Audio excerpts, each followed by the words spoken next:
Sawadee Kap. Hello and welcome to Daily Wisdom, Walking the Path with the Buddha.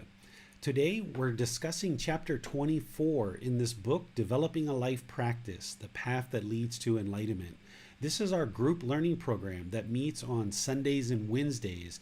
Each Sunday we cover a topic in this book that tracks along throughout the entire book, sharing teachings with you about Gotama Buddha's path to enlightenment.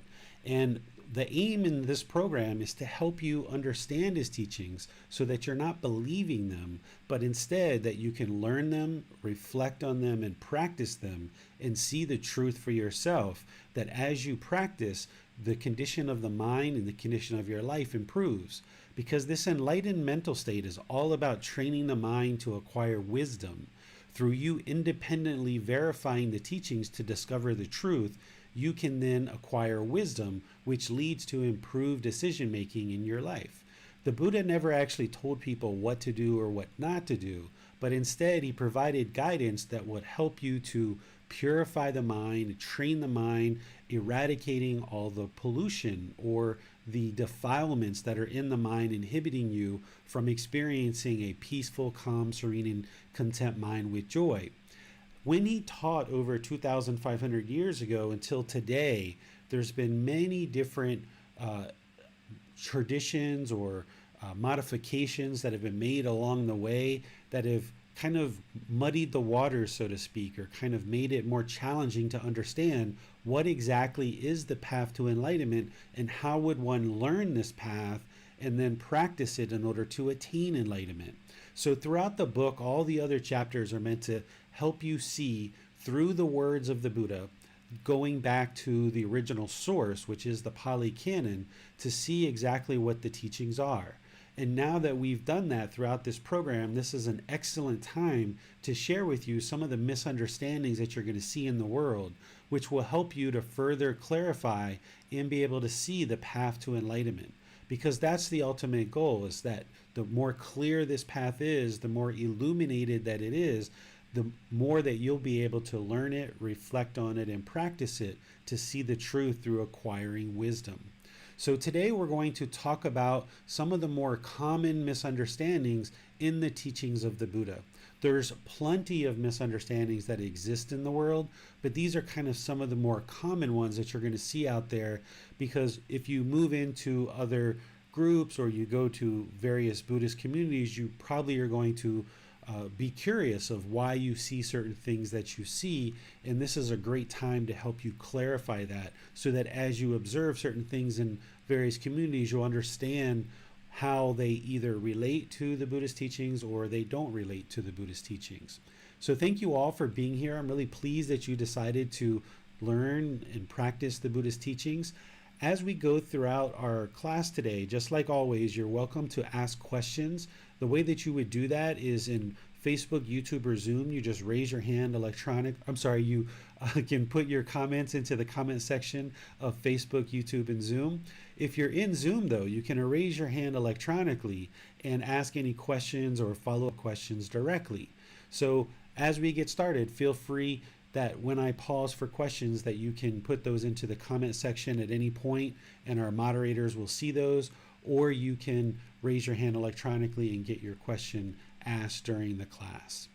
So let's go ahead and talk first of all about the various traditions that are in Buddhism.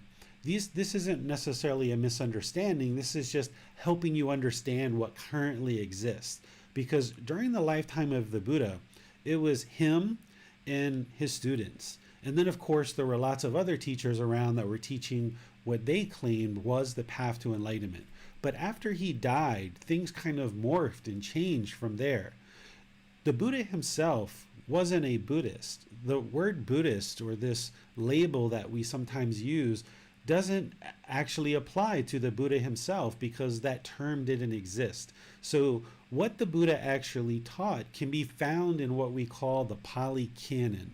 This is the largest collection of his teachings. It's the most comprehensive collection that we have of his teachings. We call it the Pali Canon because it's in the Pali language, and that's no longer a spoken language today, so there's not really agreement on what one word means versus another word. But nowadays, the Pali Canon has been translated into languages like Thai here in Thailand. They have it in Thai. And now we have it in English, and there's other languages that it's been translated into as well. The Theravada Buddhist tradition, which is considered to be the tradition that is basing its teachings closest to the lifetime of the Buddha, bases their teachings off of the Pali Canon, this large, most comprehensive collection of his teachings. It's primarily hosted in South and Southeast Asia. So you'll see Theravada Buddhism in places like Myanmar, Thailand, Laos, Cambodia, southern Vietnam, Sri Lanka. But in reality, even though this is kind of like the focal point of the Theravada Buddhist tradition, you'll see it all over the world, even in places like America and the UK and other places, because these teachings have really spread all over the world. But it's South and Southeast Asia that is really kind of like the real focal point or the host of the Theravada Buddhist teachings because they've been there the longest. The word Theravada means teachings of the elders, and we call it that because it's considered to be the form of the teachings that dates back to the closest time to the lifetime of the Buddha, basing the teachings off of the Pali Canon. You might see some people call the Theravada tradition the Hinayana tradition or the lesser vehicle. This is kind of like a derogatory name that's kind of was in use many years ago, many decades ago, but people nowadays more or less use Theravada Buddhism or Theravada tradition, or some people will say Theravada school. If you see people using the word Hinayana, it's just that they probably don't understand that it's kind of like a derogatory word that people use to kind of push it down, and they say it's not as good as these other versions or these other traditions that have come after Theravada, because the Theravada tradition considers that its tradition started with the Buddha himself. And then once the Pali Canon was written down and it's been shared all these years, it's just continued to grow. In reality, these teachings really live in the hearts and the minds of individuals because there is no centralized organization that's collected up the Theravada Buddhist teachings and disseminates them out into the world. They're really just living in the hearts and the minds of individuals. And this is one of the challenges in why that impermanence has affected the teachings to the point where now we've got all these different traditions and all these different sects that are doing different things with Buddhism and calling it Buddhism. So the second major tradition or major school of Buddhism that we have, it's called Mahayana Buddhism. And then there's lots of different offshoots or sects of this. This particular form of Buddhism is really primarily hosted in East Asia, like in China. And there's, of course, spread out all over the world. There's, China, there's kind of northern Vietnam, but it's, again, spread out through all different places in the world, like the US, the UK, Australia, and many places throughout the world, South America, and different places like that. And people will refer to this type of Buddhism as the greater vehicle. In the third tradition of Buddhism, it's called Vajrayana Buddhism. This is primarily hosted in Tibet, Bhutan, Mongolia, and the Russian Republic of Kalmykia. And this is the form of Buddhism that the Dalai Lama practices. And you can see the different forms of Buddhism if you know the different clothing, the different imagery, the different statues. You can kind of look at a temple, or you can look at a individual practitioner, or you can talk to them, and you can kind of know what tradition of Buddhism that they're practicing. In the Theravada tradition, the thought is that they're interested in keeping the teachings as close to what the Buddha taught during his lifetime as possible, because we feel that that's what actually leads to enlightenment, what the Buddha discovered as the teachings. But then, as these other forms of Buddhism come out over 500, 1,000, 1,200 years later, they start to morph and they start to change and they start to inject other things into the teachings that the Buddha didn't actually teach. So, for example, the Buddha during his lifetime taught that rites, rituals, ceremonies, and worship doesn't lead to enlightenment. So he doesn't actually teach any rites, rituals, ceremonies, and worship. But by the time Mahayana Buddhism starts to be brought into the world and Vajrayana Buddhism is brought into the world, you start seeing these rites, rituals, ceremonies, and worship start to be included into these other traditions. And the people who are part of the Theravada Buddhist tradition feel that those things aren't what leads to enlightenment, so we're not interested in practicing them. We're interested in gaining this wisdom or this understanding of what the Buddha actually taught, because we understand that that's what leads to enlightenment, is gaining this wisdom and transforming the mind, training it away from these three poisons of craving, anger, and ignorance, or the unknowing of true reality. We also call these the three unwholesome roots, or the three fires. So these are kind of a real quick overview of the three major schools or the three major traditions. And you'll see teachings that are very different from one tradition to the next. The remaining part of the class, I'm going to be focusing on specific misunderstandings that evolve within the Theravada tradition, but also within the Mahayana and Vajrayana tradition as well. I mainly focused this chapter on the misunderstandings that you're going to see within the Theravada tradition, because even within the Theravada tradition, there's a lot of folklore and mythology and myths that kind of have worked their way into the teachings. Because when Buddhism came to a place like Thailand, about 800 to 1200 years ago, it was already about 1200 to 1300 years after the Buddha died.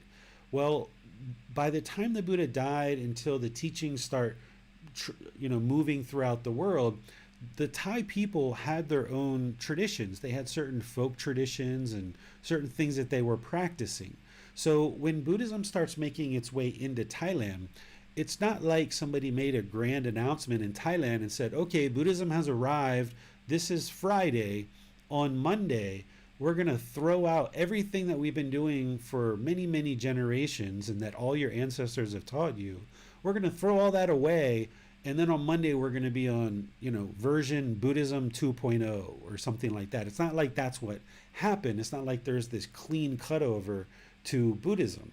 Instead, what happens is there's this gradual progression of more and more Buddhism coming into Thailand. And then there's this merging of folk traditions and mythical creatures and certain rites and rituals, and even Hinduism kind of blends in with Buddhism in some communities, even here within Thailand. But it's when you go back to the Pali Canon and you see what the Buddha actually taught, that and you practice that, not believing it, but you practice it and see the truth for yourself, that you can see exactly what the Buddha taught, because it's improving the condition of the mind. It's becoming more peaceful, calm, serene, content with joy, and the discontentedness is slowly diminishing as you learn and practice more and more of his teachings. That's how you know you're learning the truth. So the rest of this talk is all going to be about misunderstandings related primarily to the Theravada Buddhist tradition, but there's some others in these other traditions that are pretty significant that you're going to see in your travels, so I included those as well. So remember, the whole reason why all of this is happening is because what the Buddha taught is this universal truth of impermanence. It's impossible for him to have taught 2,500 years ago and for those teachings to sustain in the world perfectly. And he actually predicted that his teachings would degrade over time, and he gave guidance of how that was going to happen, when that was going to happen, and so forth and so on. So that universal truth of impermanence, of things gradually changing, it's affected the Buddhist teachings, it's affected Jesus Christ's teachings, it's affected Prophet Muhammad's teachings and everyone's teachings. And it's only when you don't believe any of the teachings, but you practice them and see the truth for yourself, that you can see the condition of the mind improving, and then you know what are the actual teachings themselves. So let me just pause here before we move into talking more in this class and really discussing the individual misunderstandings, to see if you guys have any questions on these three schools and kind of why we're in the position that we're in, where there's all these different views and opinions about what the Buddha actually taught. The way that you ask a question is you can put your comment into Facebook, YouTube, or Zoom, and our moderators will see that and make sure your question gets asked during the class. If you're in Zoom, you can electronically raise your hand and ask your question or follow-up question directly. Hi, David. Looking at the various traditions and schools of Buddhism, would you say that, especially as we begin on the path, that it's recommended that we focus on one school, perhaps with one teacher, to avoid misunderstanding? Yes, that's what I feel is best, because some people, they take the approach that they would like to learn all three of these, and that to me really dilutes whatever is there, because it's kind of like, taking three different disciplines and trying to put them together on your own. They don't necessarily match up and connect with each other. But by sticking with just one, then you can get the purity and the understanding of that one tradition. And if the teacher is teaching you in the way that the Buddha taught, you should be able to learn with a teacher. In just a few weeks, you should start seeing the truth more and more for yourself, that the teacher can share the teachings with you. You can go off and independently confirm the teachings that they're true. You can practice those teachings, and you can see the condition of the mind's improving. If what you're being taught is based in rites, rituals, ceremonies, and worship and belief, then you know that this isn't what the Buddha taught, and it's not going to lead to enlightenment. But to your question, James, of sticking with just one tradition and one teacher, you should be able to see within a few weeks or a few months that that is helping you and improving your mind and improving your life. And if you're not seeing that, then maybe you should move on to another teacher or another tradition in order to find the right fit for you. Thank you, David. Let's go to Nick now. Hello, Teacher David. Quick question. These are the three main schools. I'm assuming in popularity, like the most people are practicing these three. But I've also seen 7 more, like a list of 10 schools.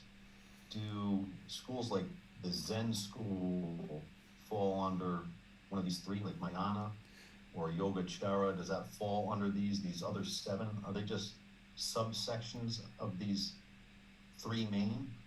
Yeah, a lot of them are. So, like Zen Buddhism is an offshoot of Mahayana Buddhism, but then it's kind of its own unique thing too, but it's kind of an offshoot of Mahayana. But these are the 3 major traditions, and then most of the other sects that you'll see, or subcategories that you're calling them, are offshoots of these.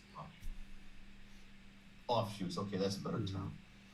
Yeah. Thank And you, teacher, I understand. yeah, you're welcome. And so when the Buddha died, he never set up a centralized organization that disseminated his teachings, because as soon as he does, if he set up that organization, it's impermanent. So, the Buddha having the forethought, a Buddha is not going to set up an organization to collect and distribute his teachings, because he would know that that organization is impermanent. So really, these teachings have kind of made their way around the world, and different people will incorporate different things. And what I've always felt is important is looking at what did the Buddha actually teach during his lifetime, because when you learn that and you don't believe it, but you learn it, reflect on it, and practice it, then you can see the truth for yourself. And everything that I've ever needed has been found within the Theravada Buddhist tradition. The Pali Canon itself has a multitude of teachings, and very comprehensive, to share exactly what the Buddha taught. And you don't have to believe it. You can just learn it, reflect on it, and practice it, and see the truth for yourself. One follow-up question that came to mind. How would you describe the Dalai Lama's role? It, not knowing anything, I would think his organization, would that be the central organization? Is that what he's trying to do? Or what exactly is his role? How would you explain that to viewers? The simplest way to think about the Dalai Lama is he's another monk, just like every other monk that's part of Buddhism. So he's within the Vajrayana Buddhist tradition or Buddhist school, and he's a monk. but he's a really well-known monk based on his position that they have as part of the Dalai Lama. I don't understand Vajrayana Buddhism, and I don't even really understand Mahayana Buddhism very much. I know a little bit about what they teach there, just enough on a surface level, but you can think of the Dalai Lama, even though he's a public figure and really well known, you can think of him as just like every other monk, even though he has a certain position within the Vajrayana tradition that people really respect him for the role that he fulfills. But in all intensive purposes, he really is just another monk, but with a higher profile than the average monk. Higher profile to include political influence. I know he goes to other countries. Yeah, Would you say that's true? I've seen the Dalai Lama talk about his role is, you know, partially political and partially as a kind of spiritual guide, so to speak. Where when the Buddha taught, if you look in the Pali Canon, he taught not to be involved in politics. That's what the Buddha did during his lifetime. So, you know, Dalai Lama talks about his teachings and what he feels is best, and he's guiding people the best that he can based on what he knows. But you know, I would, if you know, people moving from a Christian background into Buddhism will sometimes think the Dalai Lama is kind of equivalent to the Pope if they know about the Pope in the Catholic tradition, but that's not the same thing. The Pope is, of course, the leader of the Catholic tradition that was elected by, you know, certain group of people. The Dalai Lama, I think he's probably the default leader of the Vajrayana Buddhist tradition, but it's not the same as the Pope. You could really kind of think of him as just another monk, but with a high profile and really well known across the world. Thank you for the clarification, Venerable Sir. Yeah, you're welcome. Any other questions you guys have? Yes, so we have a question from Anastasio. He asks, in Theravada Buddhism, is there a leader like Dalai Lama for Vajrayana? There is not. From what I understand, each country might have a certain leader. So like here in Thailand, there's a certain monks that are associated with the king of Thailand, and they're kind of considered to be like really high position within the Theravada tradition, but that's only within Thailand. And then there's two different sects within Theravada within Thailand. There's what the layman's way to think of it is like there's the city monks and there's the forest monks, or the more appropriate word is the Dhammayut and Dhammagai. These are two different sects. You'll see the city monks wearing kind of a brighter orange robe, and the forest monks will be wearing kind of a duller, darker orange color robe. And about 90% of the monks in Thailand are from the city monks, and they perform different roles within society, but there's really no one person that everybody looks to as being the leader of the Theravada Buddhist tradition. It's really these teachings exist in the hearts and minds of individuals all throughout the world, and what you essentially get to is you have individual temples within each individual community, and each individual temple does things their own way. And this is where a lot of this impermanence comes in, that, you know, if somebody was brought up in one way and they were influenced in one way or another based on folk traditions or myths or other things like this, if the leader of the temple is not basing their practice in the original teachings of the Buddha from the Pali Canon, then each individual temple can have a huge variety of so many different things that are being shared in that community. We have a question, David, from Facebook, from Rostislav. He asks, how does Theravada understand or accept the ideal of Bodhisattva in Mahayana / Theravada traditions? Is that even possible to reach that goal?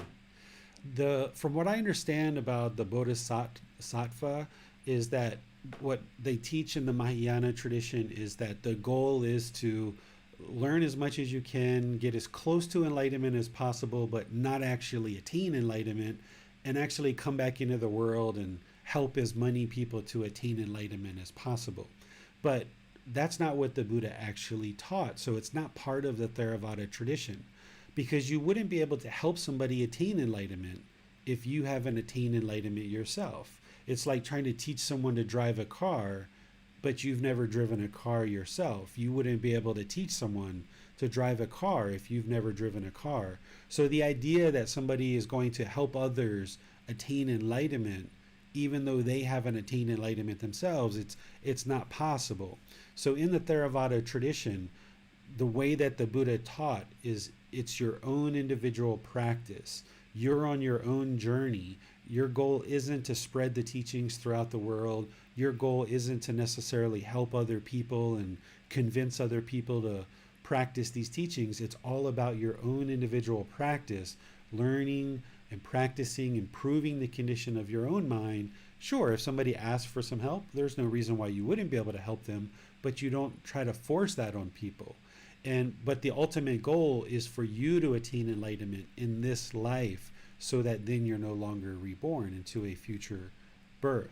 So the idea of the Bodhisattva path or the Bodhisattva vows, they're not part of the Theravada tradition. That's something that came after the death of the Buddha. Thank you, David. Those are all the questions at this time. Okay, so let's go into the misunderstandings that you're going to see. Remember, primarily these are from the Theravada tradition, but I've got some others in here as well that you're going to see, because as you enter into various communities, you're going to see certain things going on, and you might be curious based on everything I've been teaching you the last 6 or 7 months, and some of you guys have been studying with me longer than that. You might be curious, like, well, David taught us there's no rites, rituals, ceremonies, and worship in Thailand, or not in Thailand, in the Theravada Buddhist tradition, and the Buddha didn't teach rites, rituals, ceremonies, and worship. Well, when I went to the temple, the first thing I saw was rites, rituals, ceremonies, and worship. Why is that? So why is because of the impermanence and people integrating things that weren't necessarily taught by the Buddha. But let me explain to you some of those things that you're going to see and why I'm saying that they're misunderstandings. This first one is called, in Thai, we call it Gotama. This is a very common one. In English, I translate that to pouring water ceremony. The belief is that as you practice generosity and you make offerings to create merit, and if you remember back to chapter 10 when we talked about merit, merit is a way to make offerings of your time, effort, energy, and resources to teachers and ordained practitioners and temples as a way to help share time, effort, energy, and resources to be able to share the teachings with others. And this is a way for you to train the mind to let go, practicing generosity, and it helps to train your mind to let go of craving, desire, attachment. Well, the belief in this Gotama is that after you make an offering, they will have you take this little urn of water and pour it very slowly as the monks are chanting. And they believe that any merit that you've accumulated or any wholesome results, any wholesome karma that you've generated by your offering is then transferred to your dead relatives. This isn't possible. The Buddha taught in his own words that beings are the owners of their karma, heirs of their karma, the originators of their karma. We have our karma and it belongs to us. We can't transfer that to somebody else. And if you understand the practice of generosity, and you understand that the whole goal of practicing generosity is to eliminate craving, desire, attachment from the mind so that the mind doesn't hold on and it trains it to let go, that's the real benefit in actually producing merit. Sure, you're sharing time, effort, energy, and resources to share the Buddhist teachings, but what you're really getting out of this whole exchange is you're getting to eliminate craving, desire, attachment in the mind, the whole cause of discontentedness. And you can't transfer that benefit to a person or to a being or to some dead being. So this little ceremony is probably something from a folk tradition or a Hindu practice that was kind of brought in as part of what the Thais now do. So you might see this as part of any Buddhist community that you go into. This next one, the Thais call it Namon, or I might call this one, or you might think of it as blessed water. What this one is that there's typically during a certain event that there's a bowl of water and there's a candle over top of the bowl of water, and there's this string that's connecting all the ordained practitioners and the household practitioners together. And at some point, the monks are going to light this candle and drip wax into the water as they're chanting. And then after this little ceremony is done, they will take what looks like the end of a broom, but it's really not. It's just kind of gathered like the end of a broom, kind of like a stalks of some type, and they will dip it in the water and they will spread it amongst all the people that are part of the event. And they're spreading this water that they now consider blessed water out over all the people, and the people believe that this is purifying them, that this water is somehow beneficial to them. But the Buddha actually says in his own words, if you look in the books that I produce that are the words of the Buddha, in volume 12, that book is titled Lowly Art. There's teachings in there from the Pali Canon where the Buddha talks about blessed water or holy water. And he talks about that he doesn't create this. It's not something that's part of his practice. And he prohibits his monks from doing this, that it is essentially wrong view to think that you could somehow transform water to be a purified holy water, and then by spreading it over people, it's somehow going to improve the individual. Because if you understand the number one problem in the unenlightened mind is this unknowing of true reality, or this ignorance, and the antidote to that is wisdom, understanding the teachings, reflecting on them, and practicing them, you can then gain this wisdom. So there's no water that you can sprinkle on somebody to help them accumulate wisdom. It's not possible. But people do it, and again, it's probably part of folk tradition or Hindu practices that were kind of brought in or just integrated into Buddhism when people started practicing Buddhism. But you can see in the Buddha's words himself from the original source, the Pali Canon, where he talks about not making blessed water or holy water. He talks about not doing ceremonies to bless construction sites or to bless houses. But these are all things that actually occur today, that you will see ordained practitioners going into homes to bless homes or bless construction sites. And this is just because over 2,500 years, people have gotten further and further and further away from what the Buddha's teachings actually are.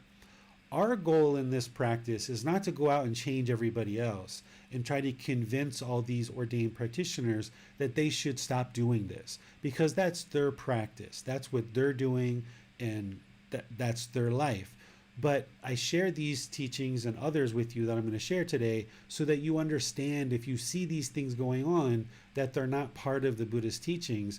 And there's nothing about this pouring of water in a Gotama ceremony that will transfer your merit to somebody else. There's nothing about this water being sprinkled on you that is going to help you get to enlightenment. And likewise, this third one, this sacred thread, or the Thais call it sai sin. When you go and you visit ordained practitioners, they will sometimes tie a little string on your wrist, and they will sometimes do a little bit of chanting, and some people will take swipes. They'll do like 3 swipes out and 3 swipes in, and then they'll kind of tie it on your wrist, and they're thinking that they're drawing out any kind of evil spirits or any bad things in there, and they're kind of tying this on. And there's different beliefs about what the string represents, but there's, some kind of sacredness about this thread. But if you understand, again, that the problem with the unenlightened mind is that it has craving, anger, and ignorance, or unknowing of true reality, It has these 10 fetters, these 10 pollutions of mind that the Buddha taught to eradicate through training the mind on the Eightfold Path. If you understand this and you deeply get into what the Buddha actually taught, then you can understand that tying a string around your wrist isn't going to change anything about the condition of your mind. If an ordained practitioner ties a string around your wrist, or I tie a string around your wrist, or your mother ties a string around your wrist, it's just a piece of string. There's nothing about that string that's going to miraculously produce wisdom in the mind and help you make better decisions in the world. So let me pause here and see if you guys have any questions about these three. With the thread, it seems a bit similar to the symbols we were studying last week. Would you say that the thread can be useful in perhaps serving as a reminder, though outside of that purpose, it really has no value to us? Yeah, if you'd like to put a piece of string on your wrist to remind you to meditate each day, go for it. But the real benefit is that you meditate each day. Or if you try a string around your wrist to remind you to practice right speech, yeah, go for it. But the real benefit is that you're practicing right speech. It's not the actual string itself. That's all that we have for now, David. Okay, so let's go into the next three. The next one, I put a section in the book about ordained practitioners, which we refer to as bhikkhus or bhikkhunis, or some people will call them monks, and they'll call them nuns, using some other language from some other tradition. But the Buddha called them bhikkhus and bhikkhunis. The bhikkhus are the male ordained practitioners, and the bhikkhunis are the female ordained practitioners. The ordained practitioners have decided to leave the household life and go on this journey in this womb of the temple, where they no longer work, they no longer have a job. If they have children or parents or wives or husbands, they basically leave all of that household life behind and enter into homelessness, where all they have is essentially 2 robes and a bowl. That's really all they have. And this environment is where they is more conducive to producing enlightenment, but it's not guaranteed, and not everybody has to become ordained in order to attain enlightenment. But by leaving behind household life, it creates less opportunity for the mind to grab onto things and hold on to things with craving, desire, attachment. Ordained practitioners are challenged with all the same things that household practitioners are challenged with, except that they don't have a job. Their whole lifestyle becomes focusing on learning and practicing these teachings. They live at a monastery typically, and they will dedicate their life to focusing on learning and practicing these teachings. But they can go in and out of that ordained life as they choose. Some people ordain for a few weeks, a few months, a few years, and then unordained. It's not a lifetime ordination. Some people will ordain for 4 or 5, 6 years, go into the household life, go back into becoming ordained again. You can go in and out like this. But what you'll oftentimes see if you interact with ordained practitioners is if you why to them and show them respect, they actually won't why back to you. And that's why I included this in there, to kind of bring this to your attention, and also to help ordained practitioners too. Because when I've spoken with ordained practitioners and asked them why they don't show respect back to household practitioners when household practitioners why them, the response that I typically get is that they say that they're following more precepts than household practitioners, so therefore they don't have to show respect to the household practitioners. Some ordained practitioners are being taught that they are higher in society than household practitioners. Therefore, they don't have to show respect to household practitioners. But once again, this is a complete misunderstanding based on what the Buddha actually taught. The Buddha taught that ordained practitioners are essentially at the lowest part of society. That's why he went from being a prince in a royal palace to being homeless and walking down the street in rags and allowing people to offer him food. Because by doing so, it helped to eliminate arrogance and pride, conceit out of the mind by putting himself at the lowest position in society and being very humble. by putting ordained practitioners up high and then teaching them that they don't have to respect household practitioners, this can actually produce conceit or arrogance or ego in the mind of an ordained practitioner and actually inhibit them from attaining enlightenment. But you should understand that this practice is about your practice. So if you're around ordained practitioners, you should show respect to them. You should show gratitude and appreciation, but don't expect that they're going to show respect back to you. And if they don't show respect back to you, that's okay. That's their practice. That's them practicing, and it's their life practice. But from your perspective, it's important that you show respect to all people, to all beings, that you're polite, kind, friendly, and respectful, looking at all beings equally. If I was ordained as a ordained practitioner, I would show an enormous amount of respect to household practitioners, because the only reason why I would get a chance to become ordained and sustain my life is because of the household practitioners.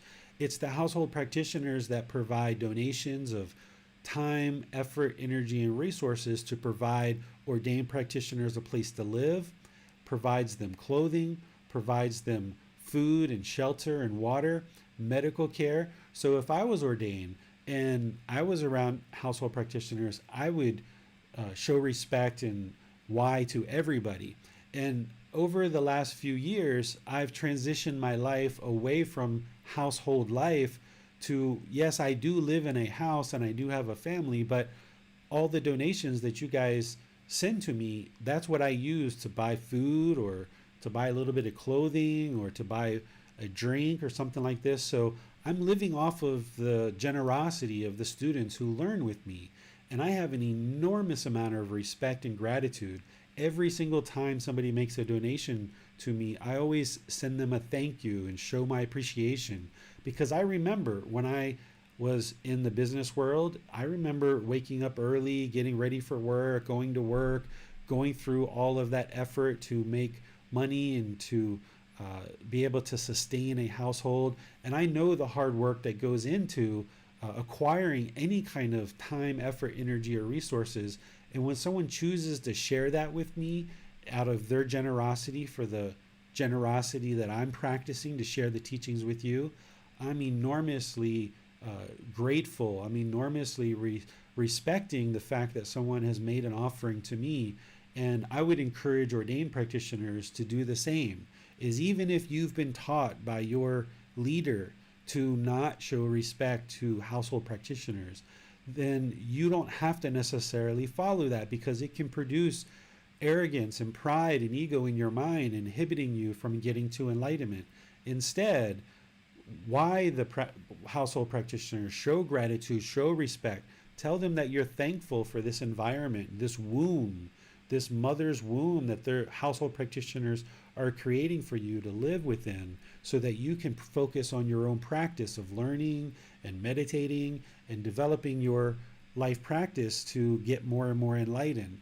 And the way that us teachers should show respect and gratitude is not just through our gestures of wine, but through us developing our practice deeper and deeper and deeper, and then offer that back to our students by way of teachings.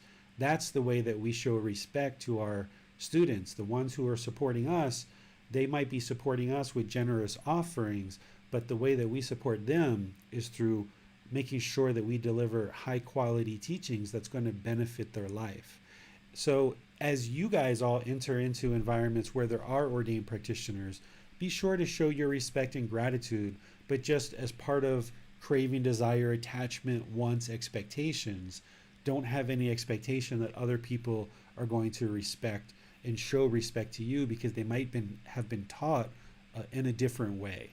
So just know that that's the case.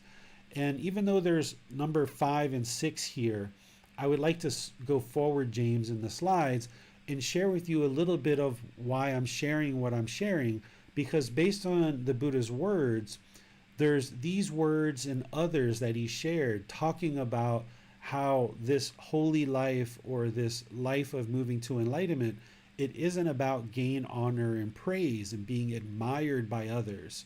So here's some words from the Buddha. He says, monks, gain, honor, and praise, I say, are an obstacle, even for a monk who is an arahant, one with taints destroyed. Taints destroyed are the fetters or the pollution of the mind. An arahant is somebody who's enlightened. So here the Buddha is saying, gain, honor, and praise, I say, are an obstacle, even for a monk who is enlightened, one who has eliminated the 10 fetters or these 10 pollutions of mind. When this was said, the Venerable Ananda, who's one of the Buddha's closest students, asked the master teacher Gotama, why, Venerable Sir, are gain, honor, and praise an obstacle, even for a monk with taints destroyed? So even for a monk who's enlightened, why is gain, honor, and praise an obstacle? Then the Buddha replies, I do not say, Ananda, that gain, honor, and praise are an obstacle to his unshakable liberation of mind. So unshakable liberation of mind is once you actually attain enlightenment, we call that liberation or enlightenment because the mind is now free of discontentedness. It's free of strong feelings. That's liberation. The mind is unshakable. Nobody and nothing can shake up your mind once the mind's enlightened. So the Buddha is not saying that gain, honor, and praise is an obstacle to someone who's already enlightened. But I say they are an obstacle to his attainment of, right? So to actually attain enlightenment, if somebody is absorbed in this gain, honor, and praise, then they're not going to actually be able to attain enlightenment. Those peaceful dwellings in this very life, which are achievable by one who resides diligent, dedicated, and determined. So dreadful, Ananda, are gain, honor, and praise, so bitter, vile, obstructive to the achieving the unsurpassed security from bondage. Once again, that's enlightenment. So he's saying this gain, honor, and praise is just horrible if you allow it to obsess the mind, which is what we're going to get to next. Therefore, Ananda, you should train yourselves thus. We will abandon the arisen gain, honor, and praise, and we will not let the arisen gain, honor, and praise persist, obsessing our mind. Thus should you train yourselves.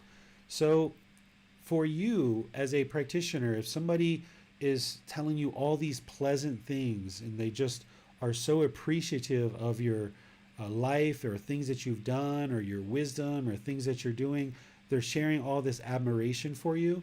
What the Buddha is saying is don't allow that to obsess your mind, creating this excitement, this thrill, this euphoric feeling in the mind, because that is the mind obsessing over this admiration.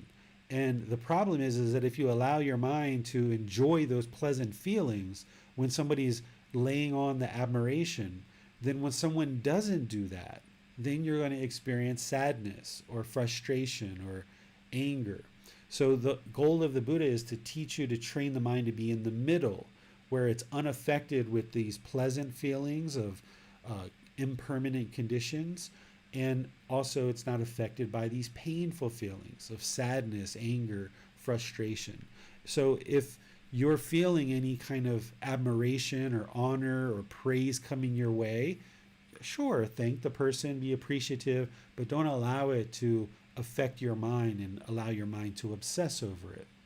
And then here's another passage from the Buddha that I included in this part of the book, where he talks about the spiritual life is not lived for the sake of deceiving people. He says, monks, this spiritual life is not lived for the sake of deceiving people in persuading them, nor for the benefit of gain, honor, and praise, nor for the benefit of winning in debates, nor with the thought, let the people know me thus, but rather the spiritual life is lived for the sake of restraint, abandoning, freedom from strong feelings, and elimination. What he's talking about there is elimination of discontentedness.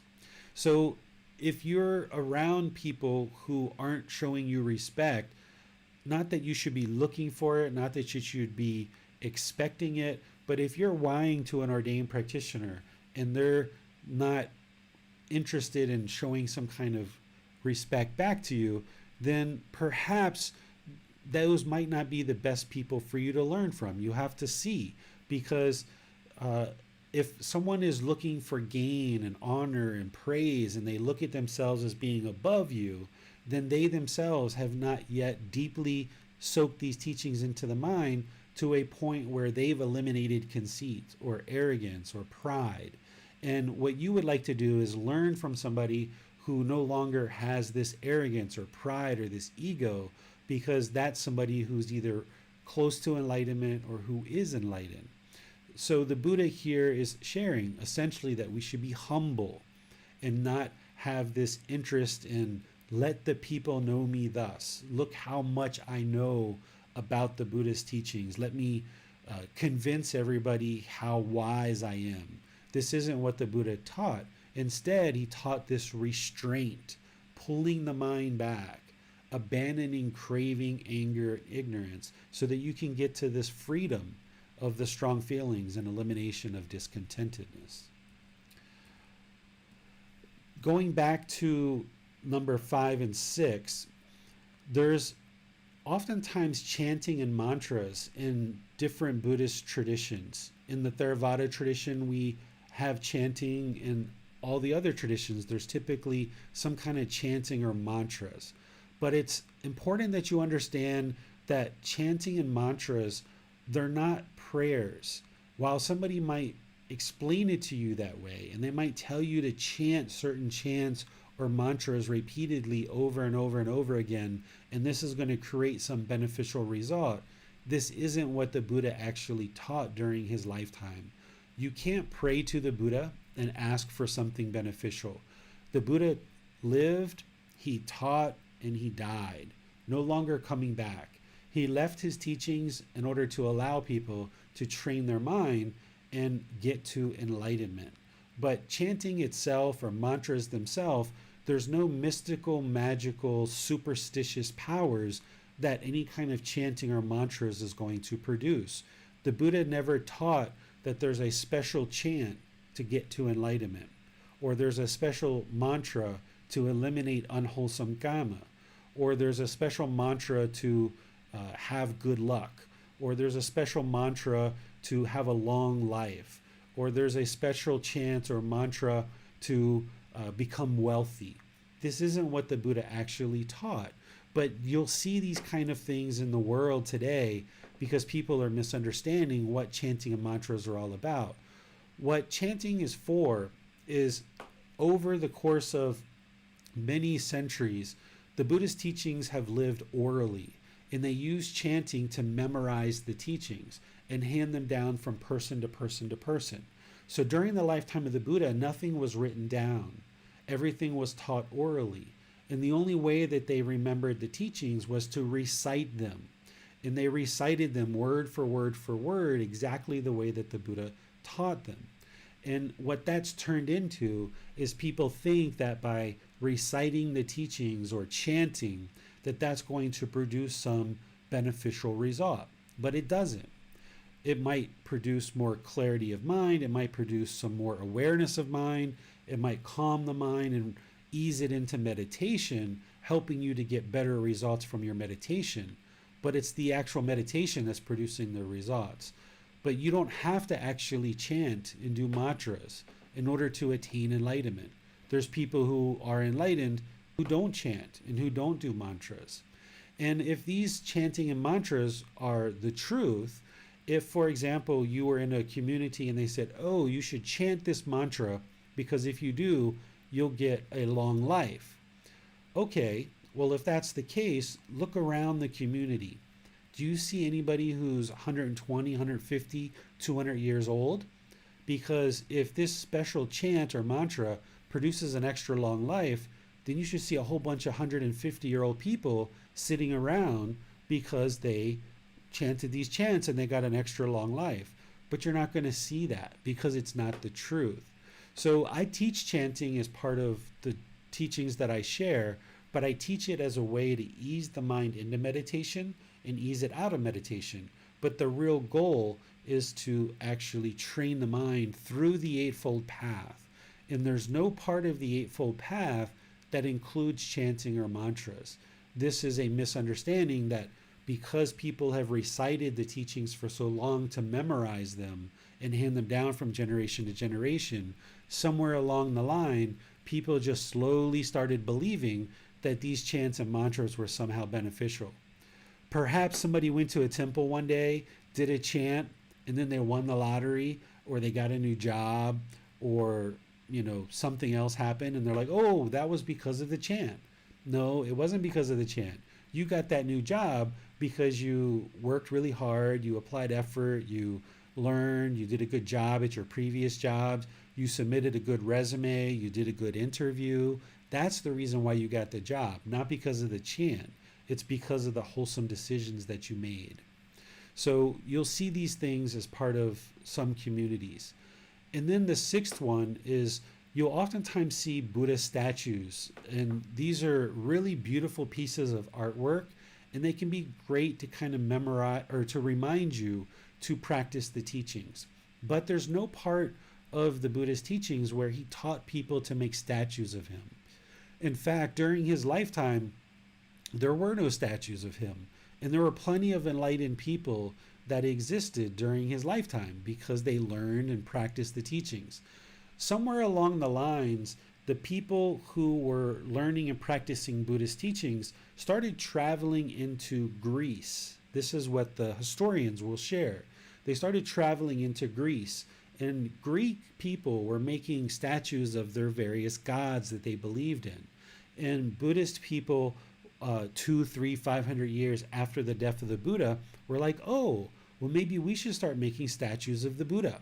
So if you look at some of the very early statues of the Buddha, they look very Greek. They look like they've been influenced by Greek artwork and Greek artists. But there's many different types of Buddhist statues all over the world. And if you look at the different statues, what you'll see is that Thai people make statues that look very Thai. Chinese people make statues that look very Chinese. Japanese people make statues that look very Japanese, and so forth and so on. Essentially, people are wanting the Buddha to look like them and look like their culture. This is the craving, desire, attachment. The mind is holding on and creating this image or this statue of the Buddha based on their own cultural understanding, their own cultural cues, and wanting the Buddha to look a certain way. But in reality, the Buddha doesn't really look like any of those statues that I've ever seen. All the different statues that I've seen don't even really kind of look human. This picture that I'm showing now, this is a piece of artwork that was commissioned here in Thailand based on the description of the Buddha in the Pali Canon. In the original source text, they wrote down what he actually looked like. And there was an artist that was commissioned to look at that text and create a image that would represent the Buddha. And from everything that I know, this image looks like an individual that would come from Nepal or northeastern India, even though it was created by a Thai person. He looks like a human being rather than some of the other statues that you see. So these statues that are created, this is typically from craving, desire, attachment, the mind wanting the Buddha to be like their culture and wanting some image to represent the Buddha. And then what happens is people start misunderstanding what these artworks are really meant to be for.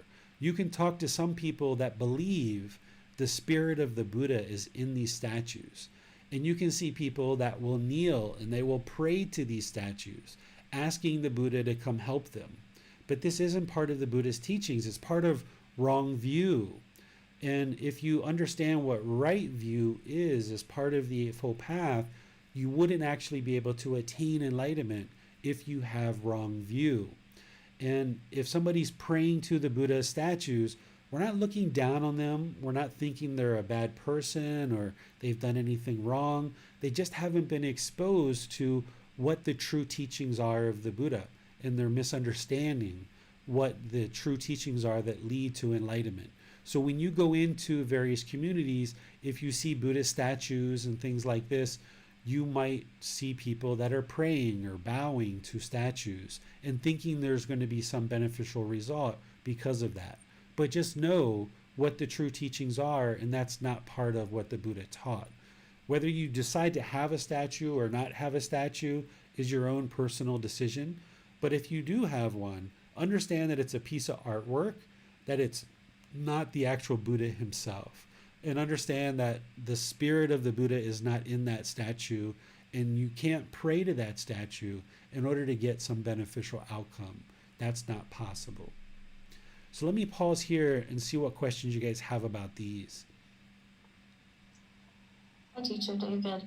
So wanted to ask about chanting and the qualities of why someone chooses to chant versus someone choosing not to chant. I've just heard of across many different cultures, chanting being something that's a very effective practice, and especially repetition in chanting. I noticed that when we chant, there is a middle chant which has a repetition kind of a factor there. So if you can speak about why you chose to teach us the chanting, why you include that in our meditations, and perhaps why we may choose to do so in our own meditations. Sure. So the ultimate goal on this path to enlightenment is to eradicate those three poisons: the craving, anger, and ignorance, or unknowing of true reality. And these are broken down into more detail in the 10 fetters, which are the 10 defilements or taints or pollutions of mind. This is things like personal existence view, wrong grasp of behavior and observances, which is thinking that rites, rituals, and ceremonies are going to lead to enlightenment. These are things like doubt, sensual desire, ill will, desire for form, to be reborn into a form realm, or desire for formless. This is conceit, restlessness of mind, and ignorance or unknowing of true reality. All of these, there's a lot of details about what these 10 fetters are and how to actually eradicate them from the mind. But ultimately, where this entire path leads to, when you eliminate all the pollution out of the mind, is it leads to a peaceful, calm, serene, and content mind with joy, where it no longer experiences any discontentedness whatsoever.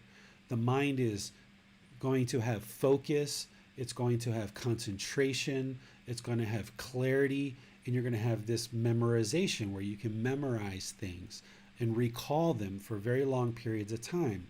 So what the mind is working towards is coming to the middle where the mind is optimized and it's able to have this deep clarity and deep concentration, which benefits you in daily life, in your personal and professional relationships.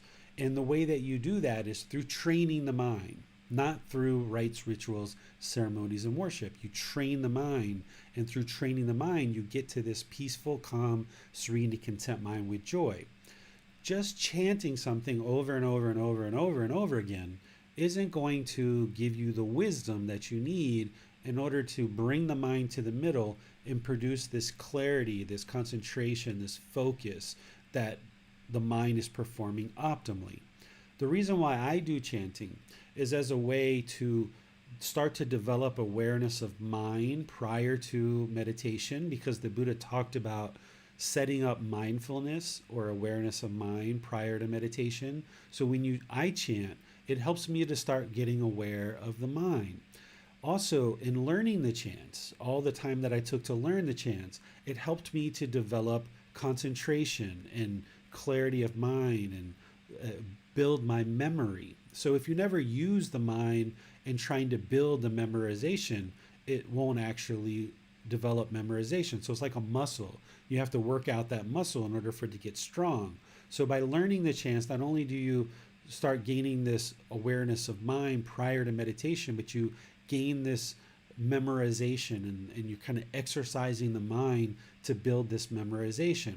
Then, as part of chanting that I teach, you start becoming aware of the breath, and you start getting more concentrated prior to meditation. So it kind of eases the mind into meditation.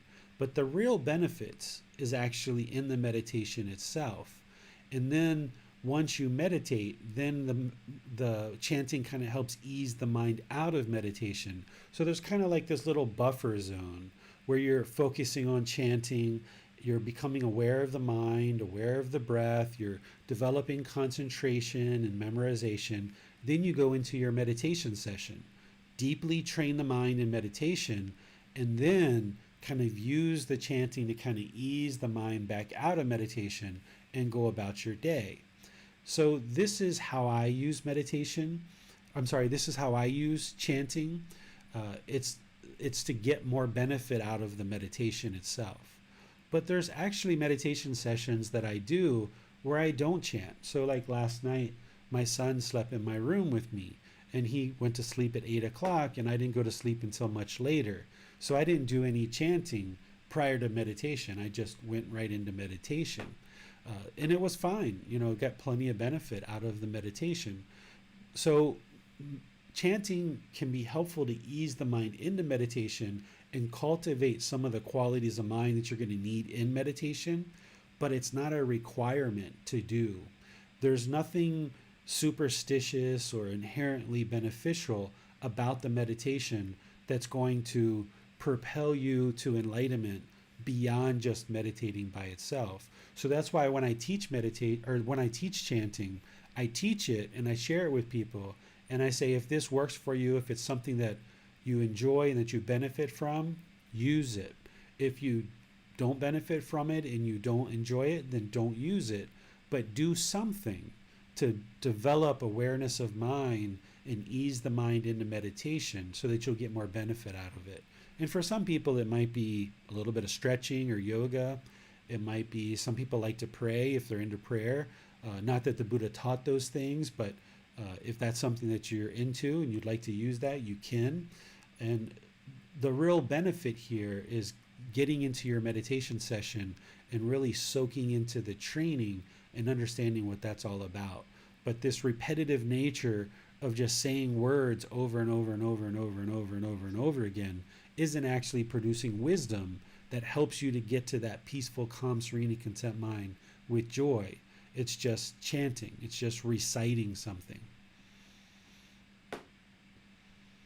So, David, going back to the Buddhist words that you shared, if we experience gain, honor, and praise, and we feel positive emotions from that, is that a reminder that we still have ego? It could be. There's definitely still craving, desire, attachment there.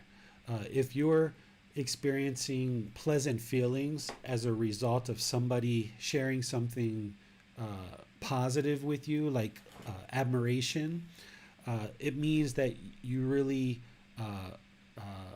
want that, right? So it's not that you're bad, it's not that you've done anything wrong, it's just how the unenlightened mind is conditioned.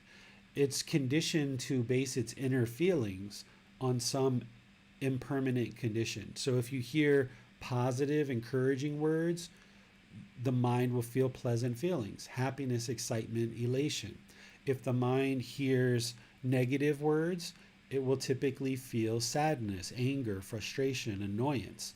And this is the whole problem. And the challenge is early on the path, you have to be able to see that by allowing your mind to experience these conditioned feelings, and what conditioned feeling is it's a feeling that's based on some impermanent condition, some temporary condition is creating these pleasant feelings inside. If you allow the mind to do that, then it's going to also experience these painful feelings when those conditions don't exist. So if you find pleasure when somebody is admiring you, then when somebody is not admiring you and speaking negatively, you're going to feel painful feelings. So to get to this enlightened mental state, you hear the pleasant things, you hear the praise, the admiration, you might smile, you might say thank you might say you're so kind, thank you for your warm words, or whatever you say to them. But inside, you have to train the mind to not be swayed or experience these pleasant feelings arise just because somebody said something respectful or admirable to you. Because if you allow the mind to do that and you don't cut that off and let it go, then you're going to experience these painful feelings. So it could be that there's ego there, James, but not necessarily. There's definitely craving, desire, attachment. The mind shouldn't crave or want to hear positive things. It's nice when people say and show their appreciation and gratitude to you. It's a really nice thing. You would like to be around people that are sharing those kind of things. You can't stop somebody from sharing praise or admiration with you, that they really admire the things that you're doing. But you can control your mind to not allow it to experience these highs or these pleasant feelings every time somebody says something pleasant, because then your mind's going to crave it and want it and desire it. And when it's not there, that's when it's going to swing to the other side and experience these painful feelings. And that's what you're trying to avoid by moving the mind to enlightenment, is stop basing your inner feelings on these temporary, impermanent conditions that exist in the world. With certain relationships, such as perhaps a significant other or an employer, would you say it's appropriate to seek out situations in which those people do praise us, or in some way? I think that people tend to look for that. They want to feel appreciated by people in these relationships. Do you feel that that's appropriate on this path, or is that too perhaps an impediment? You shouldn't be seeking praise, right? But also at the same time, if there's someone who's constantly negative and degrading or disparaging you, you're not interested in being around that either. So if you take the Buddhist teachings about developing wholesome relationships, he talks about having wholesome friends and wholesome comrades, wholesome companions, and that is the entire part of the holy life. Because if you have wholesome relationships around you, you're going to have a tendency to make wholesome decisions. Where if you have negativity and people disparaging you and putting you down all the time, this is going to take away from your brightness. And not that you would like to judge those people or look at them as being bad, you just choose not to be around them. And you can just move on with your life. But if you have a life partner and you're always wanting them to share some kind of positive words with you, there's never going to be enough of those words, because the craving is going to just want more and more and more and more. So if you don't have any expectations with a partner, for example, that they should be telling you positive things all the time, then when they do choose to share something positive with you, if you're not expecting it, it's like, oh wow, that's very nice, thank you so much, I appreciate your kind words. But now if you start expecting it and wanting it and seeking it and craving it, that's where the problem comes in, because the mind's going to want it when it's not there. And the mind's relying on those positive comments to create these inner feelings. Whereas if you're confident in your own skin, then you don't require all of this external stuff and these positive words in order to maintain your contentedness. You can be content and peaceful if somebody talks kind with you or not. So if you hear a nice positive words from your partner, okay, that's great, that's fine, I'm peaceful and content. But if they don't share anything, that's fine too, I'm peaceful and content. I'm not basing my inner feelings on what this other person's sharing with me, because that's an impermanent condition that's not always going to be there. Also, looking at the Buddhist words, there was the phrase, let the people know me thus, as we consider ourselves on this path. And it seems like oftentimes we're on this path and we're interested in it, and then we still have ego, and it suddenly becomes incorporated in that ego. And that seems to me where that comes in. And I was wondering if you have any advice as we are on this path to avoid that pitfall of allowing this whole practice to just become a part of our ego. Yeah, as you develop on this path, you're going to be gaining wisdom that the ordinary person doesn't have. you're going to understand many things in the world, why they're happening, why things are happening in your life and other people's lives. You're going to have wisdom that the ordinary person just doesn't have. And this takes an extra responsibility to be humble as a result of that. Because if you went around boasting about all the things you know, the Buddha's words, let the people know me thus, then there's going to be conceit there. That's ego. And you're not going to be able to get to enlightenment. And people don't like being around somebody with arrogance and pride or ego. And it's going to strain your personal and professional relationships. So while you might know what's going on and you might have wisdom beyond what the ordinary person has, it's going to require an extra amount of humbleness for you to either temper that or gradually share with people things that will be able to help them while you're maintaining your humbleness.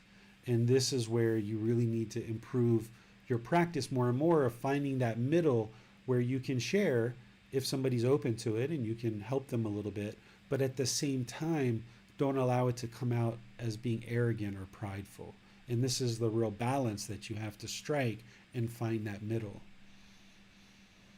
Looking at the misunderstandings of the Buddhist teachings that you shared, for example, with chanting, it seems that a theme is that there are no shortcuts on this path. Would you say that that's an important thing to remember?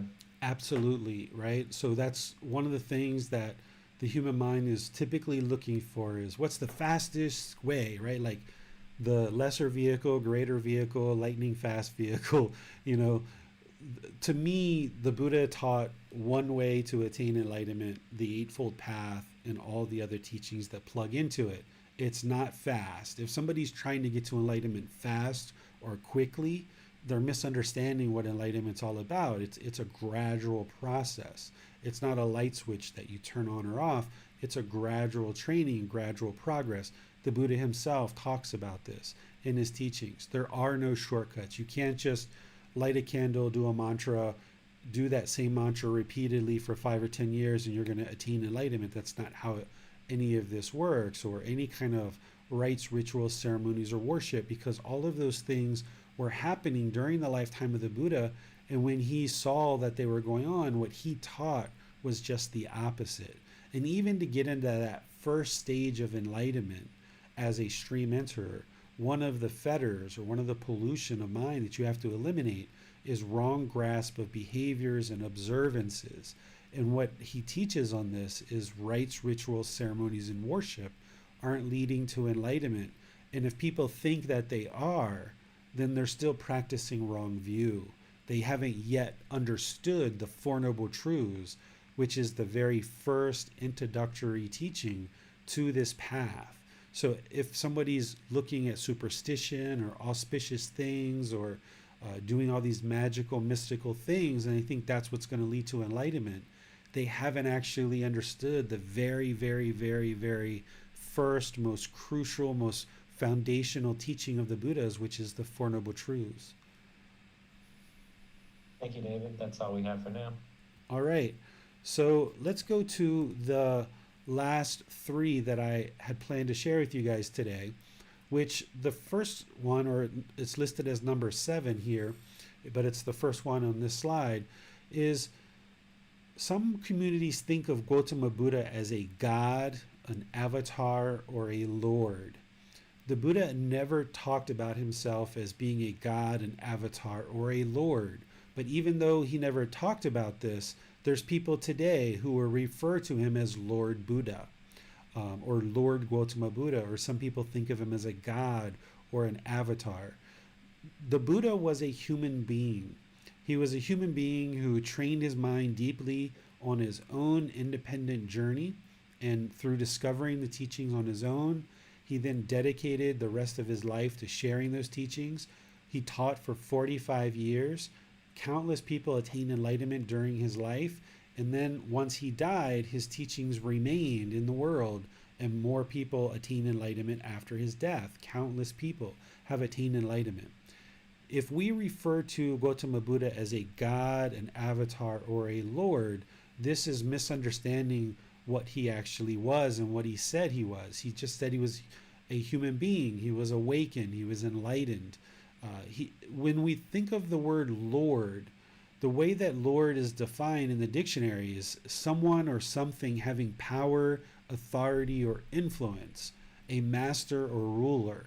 The Buddha never referred to himself in that way or taught that he had any kind of power, authority, influence.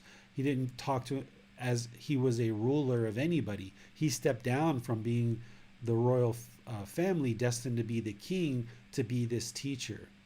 A lord is also defined as, an act of being superior or domineering towards others. The Buddha didn't teach that. He taught to be humble and peaceful with people. So if we use the words that the Buddha was a lord or a god or an avatar, and we use this misunderstanding in the world, then there's a whole enormous group of people out there that will never be able to get access to the Buddhist teachings because they're taught that the Lord Jesus Christ is the only Lord and Savior.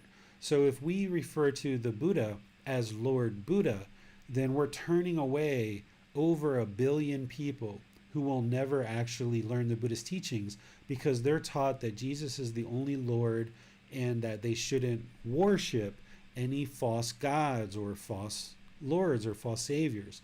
So it's important that we make sure that we understand for our own practice that the Buddha was a human being, he was a teacher, he shared teachings to help people on this path to enlightenment. But then if we communicate with others, ensuring that we're using the proper language, that the Buddha was a teacher or a master teacher, you can use these kind of words, that will help other people to understand what the Buddha actually is, that he's not a god, an avatar, or a lord. There's some people that will use the word blessings as it relates to the Buddhist teachings. You might hear people say, may the Buddha bless you, or may the triple gem bless you. The triple gem is the Buddha, the Buddha, the teachings, and the community. In Pali, we say Buddha, Dhamma, Sangha. But people using this word blessings, they're essentially borrowing from other traditions and misunderstanding what this word blessing actually means. If you look up the word blessing, what it means is God's favor and protection, a prayer asking God's favor or protection.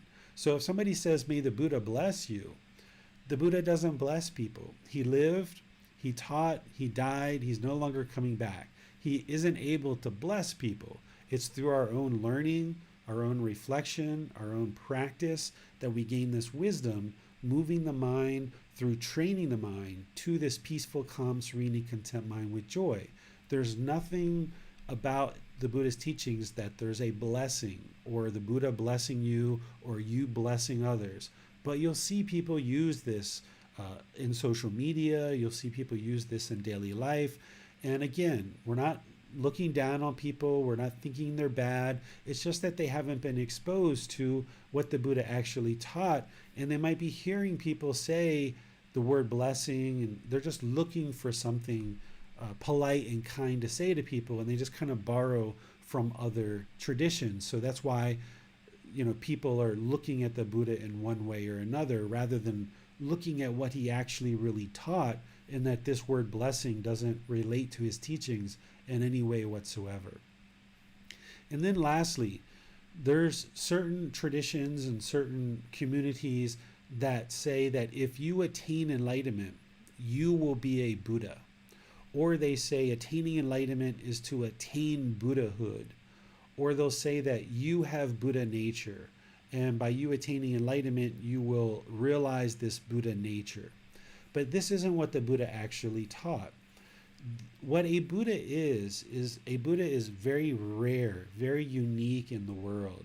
The last Buddha that the world is currently aware of existed over 2,500 years ago, Gotama Buddha, or the Buddha.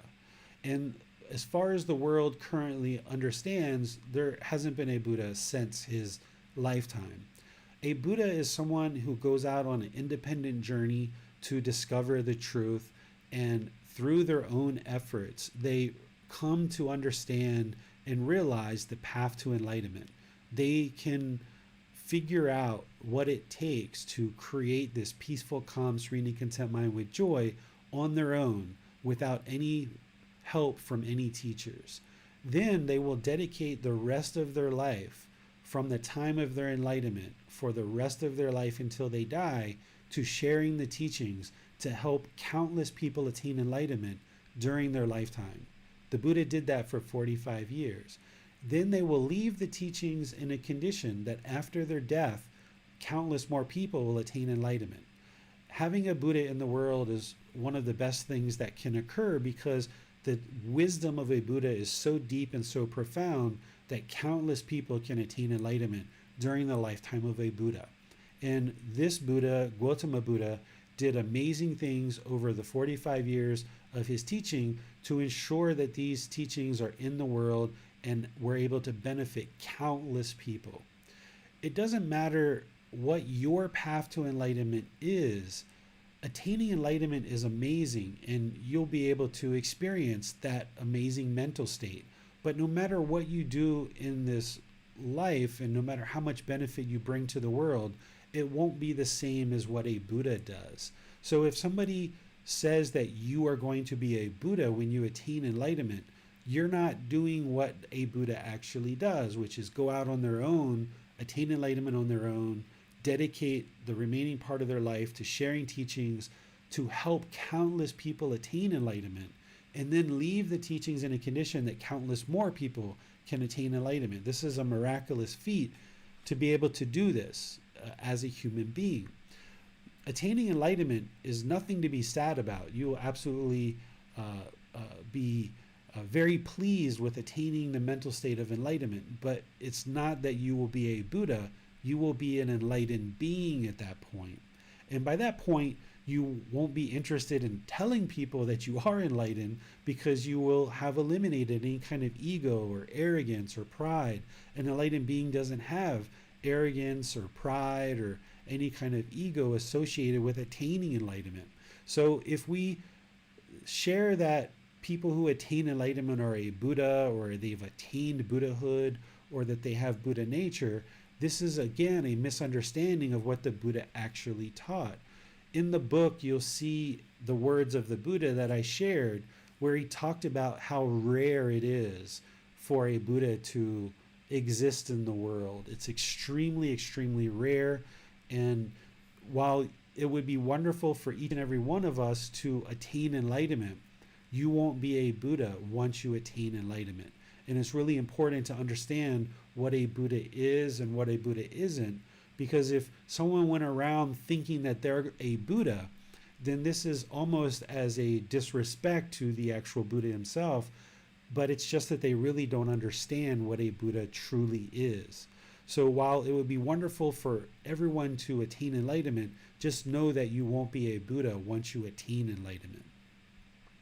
So these are all the misunderstandings that I felt were the primary ones for you to understand. There's many more that are out there, but in terms of what I've taught you in this program and what you're going to see in various communities, these are some of the primary ones that you're going to see. So I'll open up to any questions that you guys have based on this chapter, and anything that you guys would like to discuss in terms of things that you just would like to confirm, whether it's a misunderstanding or not. So the way that you ask your question is just put that into the comment section of Facebook, YouTube, or Zoom. The moderators will see that and get your question asked during the class, or you can raise your hand electronically and ask any questions or follow-up questions. Let's start off with a question from Miranda.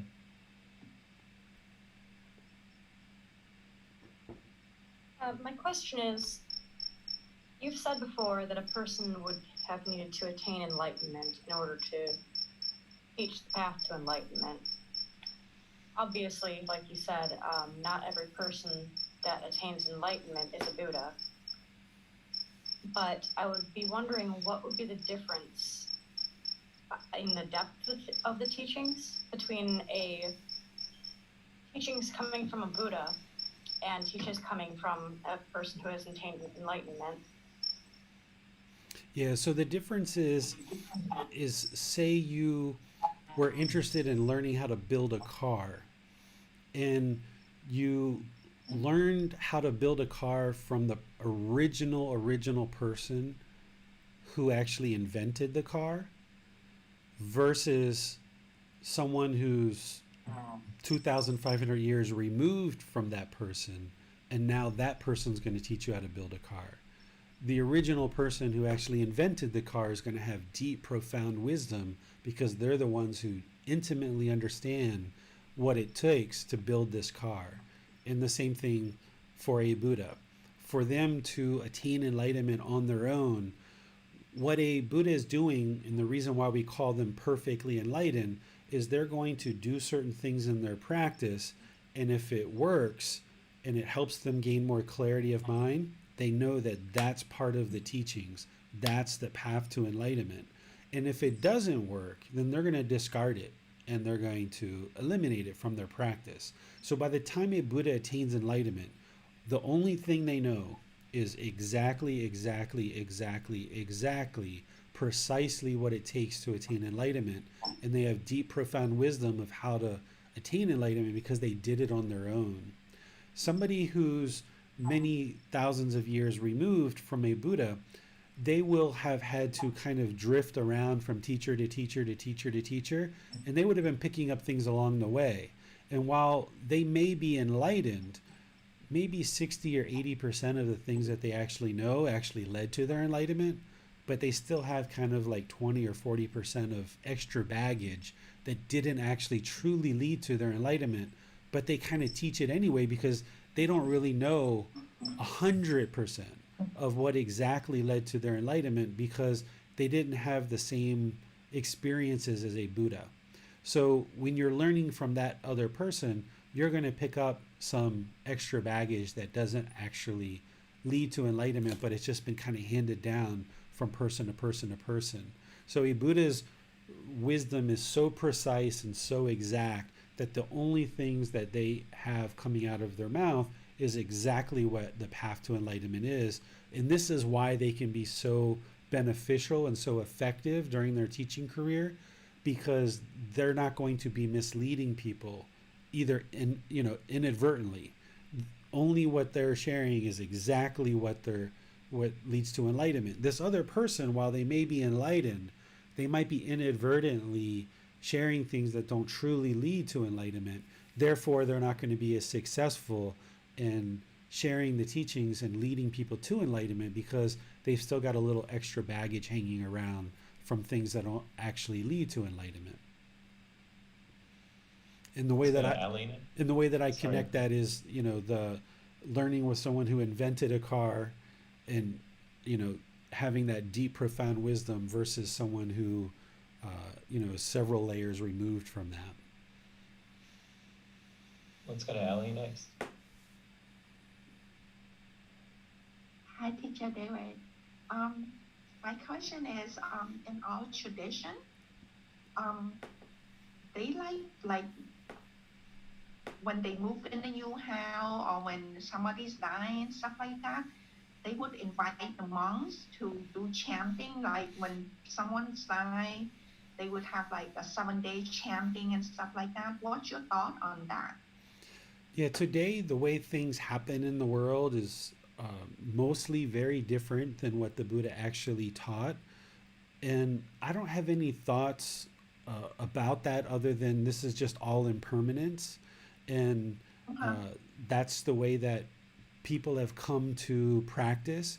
But if you look at what the Buddha did during his lifetime, when somebody would die, if he was invited to the funeral, he would give a talk about impermanence in the Four Noble Truths and things like this. Because at that time of death, during the funeral, people are grieving, people are sorrowful, people are sad and having despair. Right.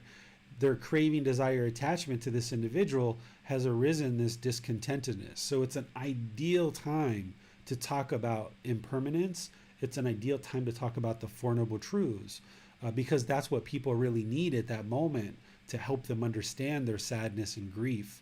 So what the Buddha would do is he would do a talk on the teachings. He didn't come and chant and try to do any kind of mystical, magical, superstitious stuff because that's not what's actually going to help the people that are grieving. Instead, he provided teachings that would help them in their life to get over the grief. And if I was ever invited to a funeral, that's what I would do. I would go in and share teachings with people to help them get over their grief and sorrow. Because the chanting, while it sounds nice and it's all very beautiful, it's actually not helping the people get over their grief. Oh, I see. Thank you. Yeah, you're welcome. As we look at misunderstandings, David, I've sometimes come across this notion that Buddhism makes one this emotionless, numb, almost robotic type of person, and I thought I would give you a chance to address that misconception. Yeah, so, when you think about eliminating these pleasant feelings, these painful feelings, these feelings that are neither painful nor pleasant, this discontentedness. Well, in the unenlightened state, when you hear that, hold on a second, as part of enlightenment, I'm going to eliminate pleasant feelings, I'm going to eliminate happiness, excitement, elation. Hold on, that's kind of what I live for. That's kind of like what I'm looking for. But that's because the unenlightened mind just doesn't understand what enlightenment is. It's very difficult for an unenlightened mind to understand what enlightenment is. What the unenlightened mind is experiencing is they're experiencing this up and down emotions. They're experiencing happiness, excitement, then it goes to sadness, anger, frustration, boredom, loneliness, shyness, jealousy, back to happiness, back to excitement, and the mind's just kind of bouncing around based on impermanent conditions, temporary conditions. Whatever's happening, you get a phone call that's really positive and uplifting. Oh, I'm happy. Oh, I get a phone call that's bad news. Now I'm angry, or I'm sad, or I'm irritated. Or I'm going into this public speaking event. Now I'm shy. Somebody got something, a new house, a new car. Now I'm jealous, right? So based on these impermanent conditions, the unenlightened mind is going to be bouncing around. But an enlightened mind, it experiences much joy. An enlightened mind has lots and lots of fun. The enlightened mind experiences more fun, more enjoyment than anybody, because you're not experiencing any sadness, anger, loneliness, boredom. Your mind is never discontent, but you're just not basing your feelings on these impermanent conditions. So it's not that you're empty of emotion, or you're devoid of feelings, or that you are bland, or something like that. It's just that you don't allow these impermanent conditions to shake up your mind. So the joy that an enlightened mind experiences is just always there. It's like the light is always on. You're always joyful. So if you get a new car, the new car, it doesn't make the enlightened mind happy or joyful. The car is just a mode of transportation. The mind is already joyful before it gets the car. It doesn't need the car in order to create the joy. The joy is already there. And likewise, if something negative happens, say a family member dies, an enlightened mind doesn't become sad because the person has died. The enlightened mind understands that this is impermanence. So the enlightened mind can remain peaceful, calm, serene, and content with joy despite somebody has died. The enlightened mind isn't holding on to this family member so tightly that when somebody dies, the mind gets saddened or angry or frustrated or irritated. The mind can reside unshakable regardless of what's happening around you. And the Buddha describes enlightenment as beyond pleasure and pain. It's beyond pleasure and pain, because pleasure and pain, the mind is seeking pleasant feelings, and when it gets them, it feels these pleasant feelings. But when it doesn't get them because of impermanence, it experiences these painful feelings. That's what the unenlightened mind is doing. But the enlightened mind is just always going to be peaceful, calm, serene, and content with joy. Nothing will ever shake it up whatsoever. So that's why I say an enlightened mind actually has more fun, more enjoyment. It's beyond pleasure and pain because you never experience boredom, loneliness, sadness, anger, guilt, shame, fear. The mind is just always peaceful, calm, serene, and content with joy, despite what's going on in the world. So you can actually have more enjoyment because there's nothing that ever causes discontentedness of any type in the mind. So it's not that one isn't experiencing joy, it's that one is not reliant on conditions to experience their joy. Exactly. Okay, and as we look at the misunderstandings of the Buddhist teachings, and as we encounter those in life, and even falsely attributed quotes to the Buddha, do you feel that it's wholesome for us to correct these things, or is this a situation where it's best just to let others live their own practice? It's best to let others live their own practice, live their own life. If somebody asks for guidance or they are interested in understanding, then you can share with them. So I see fake quotes attributed to the Buddha across Facebook all the time. And I have these kind of like nice little blurbs that I will post to kind of like let somebody know, because I know that they're just posting those things because they don't know. And I have what I feel are very polite, kind, friendly, respectful ways to just bring to their attention that this isn't a accurate quote. And it took me a while to figure out the language to use, because earlier versions of that, people would get angry, they would get frustrated, they would talk bad, and then I had to refine the language more and more. And now occasionally if I see a lot of fake Buddha quotes coming across my news feed, I will kind of use this as a way of kind of helping people see the truth. But once I post that, I don't have any expectations of what will or will not happen beyond that. But there's situations where I can post those things, and it may or may not help people, but I don't have a craving, desire, attachment to do it. And there's plenty of occasions where people are posting fake Buddha quotes and I just keep scrolling and scrolling and scrolling. But there's kind of like once every 6 months, once every 3 months, I'll see, 4, 5, 6, 8 in a row. And I'm like, okay, well, the weeds are growing. I need to kind of like cut these back a little bit. So I'll start sharing politely some comments to help people see, and then they'll kind of go away for 3 months or 6 months, and then I'll kind of share a little bit more. But I never do it in a vindictive way or an aggressive way or a forceful way. I just try to be as polite and kind and friendly as possible, just as a way to bring to their attention that this isn't the Buddhist teachings. And then I give them a link and a resource to help them see what the Buddhist teachings really are. Because otherwise it's just my word versus their word. So I use this very nice blurb, and then I give them a link to actually see what the real true teachings are so that they can understand it more clearly. But that's not like my mission in life. That's not, I'm not beating a drum to make that happen. It's just like, oh, okay, I see something over here that's a little bit off. Well, let me help that person. And in some cases, if I've helped that person in the past and I know that they're still continuing to post those teachings, then I just let it go. I'll just share it with that person one time. They don't heed the advice, so they just keep posting fake Buddha quotes. So just let it go and just, okay, at least I let them know, and they had an opportunity to see the truth, and they're choosing not to see the truth. And that's their choice. But see, I feel like as a teacher, I'm kind of contributing to the Facebook community, for example, in a way to help people see what the true teachings are.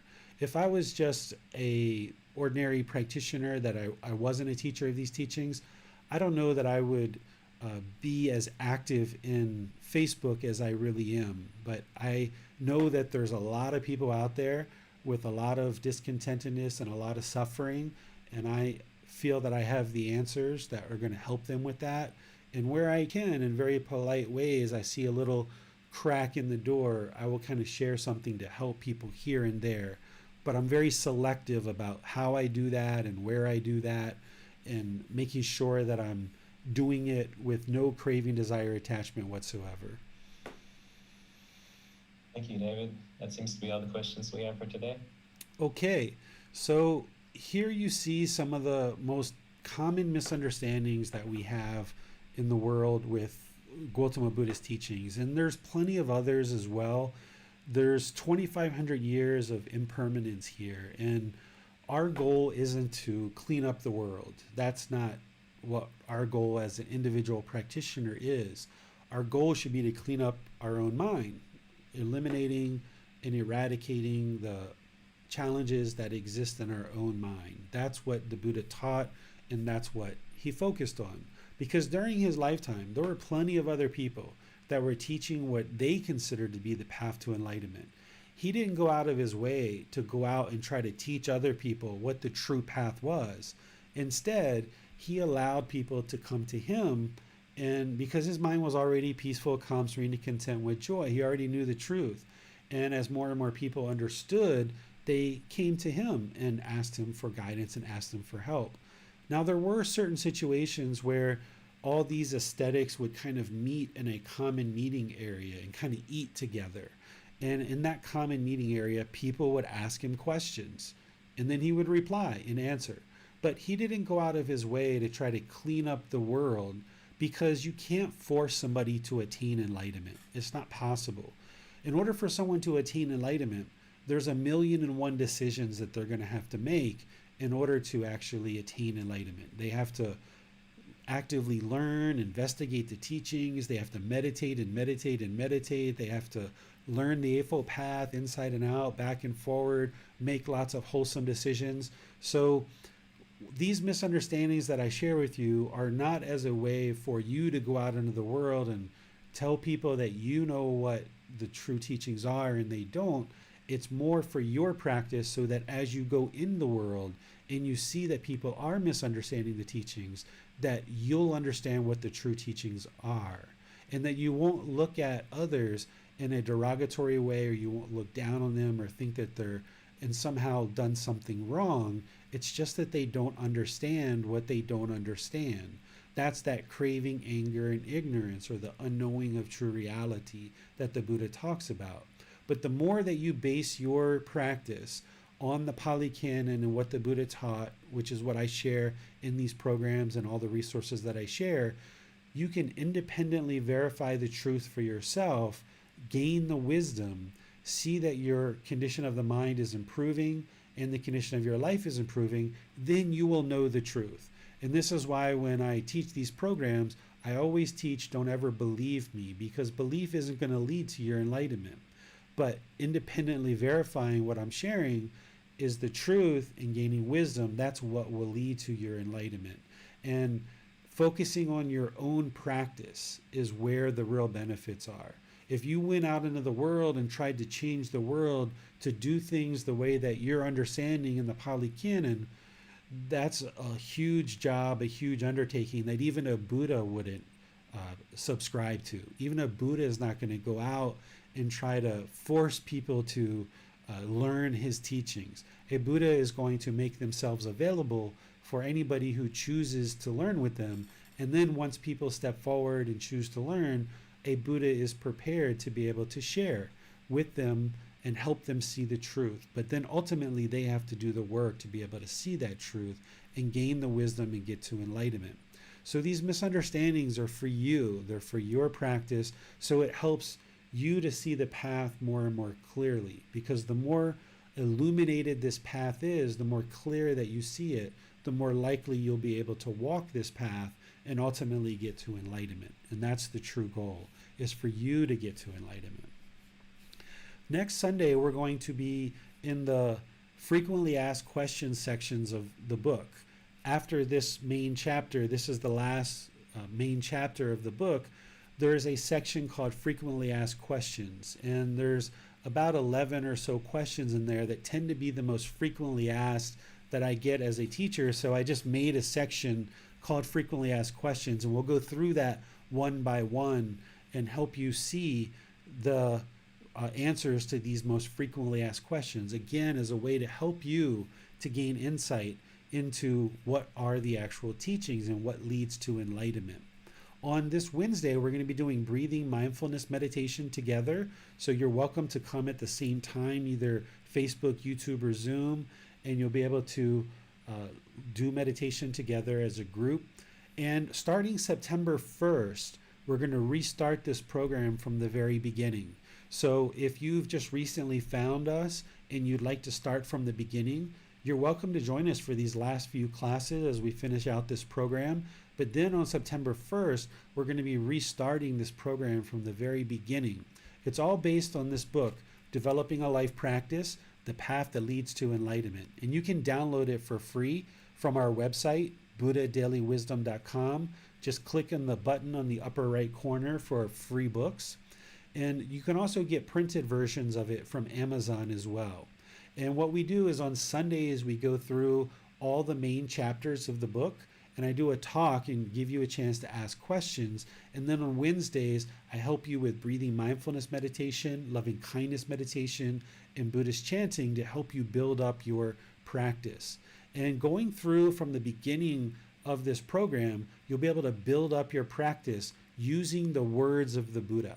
So if you've been learning in other places and you would like to really work with a teacher with personal guidance in classes like this, and then offline, I offer ways that you can get personal guidance. This is a perfect program for you to be able to develop your practice and get more guidance. For those of you guys that have been in this program already, you're welcome to retake this program as many times as you like. And there's also on Saturdays, the Pali Canon and English Study Group, which uses volumes 2 through 13 of this same book series, The Words of the Buddha. And we do that on Saturdays, where students are reading chapters in the book and then come to class and we study it together.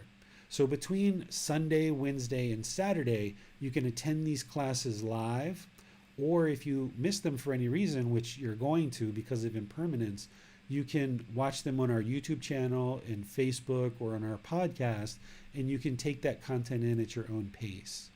And as you build up your practice more and more, you'll be able to see that the condition of the mind is gradually improving the more that you're learning the truth of the Buddhist teachings, and the more that you develop your life practice, you will see that the discontentedness gradually diminishes and the mind becomes more peaceful. So thank you all for joining. I really appreciate your diligence in learning and practicing these teachings. I'll see you in a future class, either this Wednesday, Saturday, or next Sunday. Have a lovely rest of your day. Sawadee krap.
Thank you again for watching.